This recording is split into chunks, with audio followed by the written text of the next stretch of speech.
Welcome everybody to Tiferet Timan, Shacharit, breakfast, mini shir. So yeah, as we were davening, I heard a car playing the Bee Gees, Staying Alive, just singing, staying alive, staying alive. And it made me think, yitro, like everything has this, it's all these opposing forces, there's polarities, and Rabbi Nachman talks about, and we'll go further to discuss it a bit more, but everything's either darkness or light, blessings, curses, elements, form, and that's how it is through life. So you can attach yourself towards this one thing, or you can attach yourself towards this other. And with Yitro, as an idol worshiper in a land full of idol worshippers, he decided, like the Bee Gees, staying alive, to connect to life. And we see with Amalek, they're similar. As we discussed one of the other weeks, we were talking about the Egyptians. One of the gods is the sun, this unchanging element. And it's the same with Amalek, as the Khatam Sofer says, you can't change a bone in their body. They have their decision, and that's it. Unlike Bnei Israel, we see all of our Chagim, everything revolves around the moon, this changing element, constant changing element, and we're always striving towards godliness. We're always striving towards life. And it's not to look at it as this depressive sort of thing where it's like you're either life or death or physicality or spirituality. You can elevate the physical, but it's always to find the godliness within the physical. And as Rabbi Nachman talks about in the Likutei Moharan in Torah Aleph, it's finding the sechel shebechol davar. So you're attaching your dad, your chokhmah to this thing. So there's a sechel, there's godliness in every single element that we see, but we have to tap into that godliness and turn it into sechel that might be just the mind, something that is almost neutral, and see the dad and see the consciousness, see the godliness within it, and then that brings the chokhmah. I was playing a show, maybe some of you guys know Nissim Black, and certain people you can hear, you can feel really where they're at, where their neshama's at. Like if they're inspired, they're tapped in, like we're talking about, to life, to light, you can feel it. And I was opening, and then I hear him playing, and he's playing the show, and he has this one lyric, and I spoke to him afterwards, and I'm like, there was one lyric he said about, like, when I forget who I am, I never forget whose I am. So he's saying, when confusion takes a hold of me, I might forget who I am, but I don't forget whose I am. So it's the same thing. We're always trying to tap into, okay, even when you have the confusion, even when you have the suffix, even when suffix is correlated both in Gematria, but also there's the parallels between Amalek, because it's this fear and this disconnection and this discontent that we feel that we need to eliminate so that we can get back to the space of understanding whose we are. We're Hashem. So even when we're feeling disconnected from ourselves, the ego, we always want to try to get rid of the elements that we're overthinking. Viktor Frankl, who wrote Man's Search for Meaning, he's speaking of how do you be happy? How can you find happiness? Just stop thinking about if you're happy. You keep thinking about yourself. Okay, let me check in with myself all the time. How am I feeling now? Am I happy now? Am I getting this? Is this being fulfilled? Once we start to become mivata, once we have that self-nullification, and we start thinking of things beyond ourselves and focusing on people outside of ourselves, and of course, even more so seeing the godliness with all of the people around us, then we're tapping into the oneness and not just ourselves, not the ego, not the things that separates us from the other person, but that which connects us. So the oneness and our actual source. And with Yitro, you see this huge step from a space of idol worshiping, which plays itself out nowadays in all the different ways, but how do we not idol worship? How do we move away from that? Is connecting constantly to godliness. And we'll talk about the first two mitzvot, which Rambam talks about, the first one being connecting to Hashem and believing full faith with Hashem. So that's the first positive mitzvah. And then the next mitzvah is denial of other gods, which is like connected to the first mitzvah of the negative mitzvot.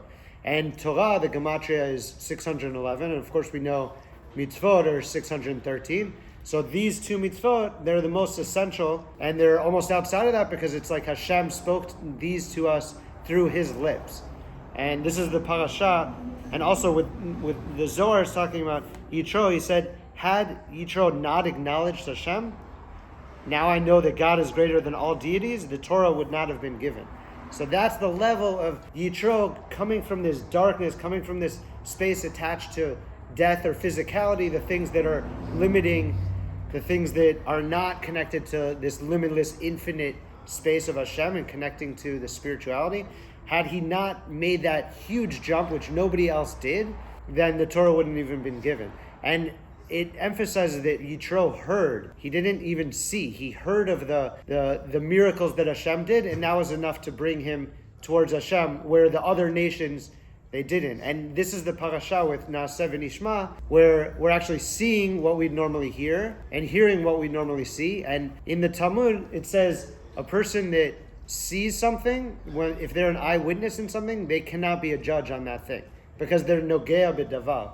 So if we're thinking about, if we're receiving the Torah and we're hearing it, but we're seeing what we're actually hearing, that means we're nogea b'Torah. So we can't be impartial. We're connected to the Torah on such a high level. So if we bring it to the correlation or like thinking about this other thing where we couldn't be an impartial judge in this case because we saw it, because the connection, we can't be unmoved, the connection's so strong. So in this space where we normally hear and we see, it means that we're completely one with the Torah because we're completely nogea b'Torah. I love this line. This is in Breshit Rabbah. There's not a blade of grass in this world that does not have a constellation above that strikes it and tells it to grow.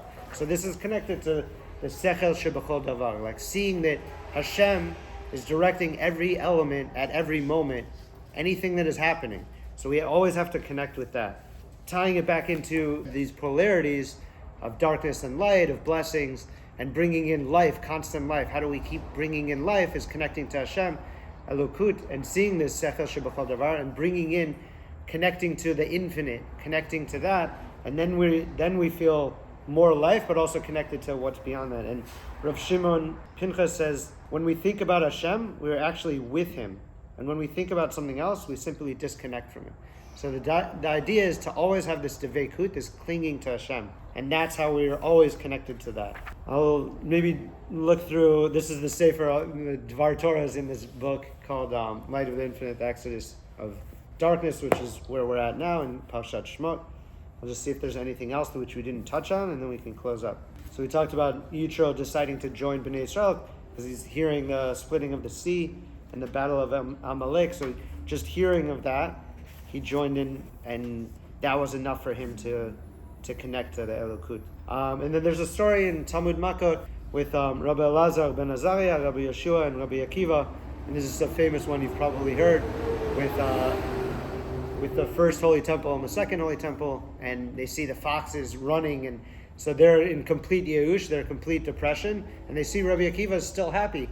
So they're like, how are you happy if there's the destruction, the foxes, and all this is happening? And Rabbi Akiva is reminding them, with Uriah and Zechariah, with the first and second temple, he's saying if the prophecy of the destruction of the first temple came to be, and we're seeing these foxes as a representative of this, so then that means that the prophecy of the redemption is going to come. So he's like, so how can we not be happy in this? Because we're seeing the redemptive state is being proven even in the space that you'd be most b'yeush, and you'd be most depressed, and you'd feel that this is connected to the darkness.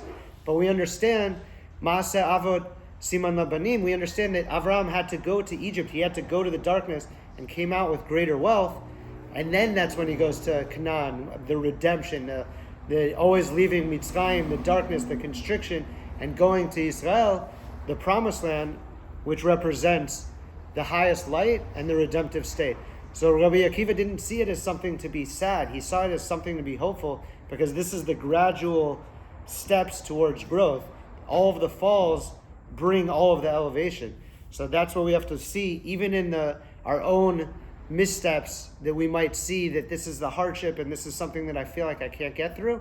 We have to understand that through the darkness comes the greatest light. So this is just one more step towards the elevation and the growth, and towards clinging to this deveikut of Hashem that Yitro represents. He's in this land filled with people that are unmoving, unchanging. He can't change a bone in their body, towards compassion. And he decides, he heard of the miracles of Bnei Israel, and that's enough for him to connect to Bnei Israel. And as the Zohar said, without that recognition of Hashem, the Torah wouldn't even been given. So Shabbat Shalom, and may we see the greatest light and bring the most light and blessings through that. Amen.